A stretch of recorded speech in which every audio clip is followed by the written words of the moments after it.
So I've seen a lot of people commenting on Mel's smirk in the reunion episode of the Ultimatum Queer Love. So I thought I could do a deep dive into Mel and help make a little sense of her situation. And that smirk actually has a therapeutic name, by the way, and I'm going to tell you what that is. And most of her behaviors actually can be summed up due to one condition that I'd love to share with you.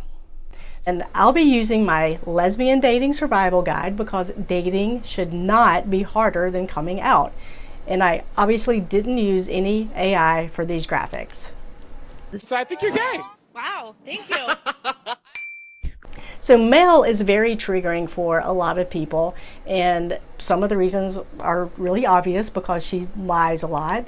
But let's break it down from a psychological perspective so we can understand why people do what they do, because that's the goal of therapy, is to make the unknown known. Based on what she has told us about her childhood, she is displaying symptoms of CPTSD, which stands for complex post-traumatic stress disorder. This is different from regular PTSD because it's a series of traumatic events that happen to her in her childhood, not just one traumatic event.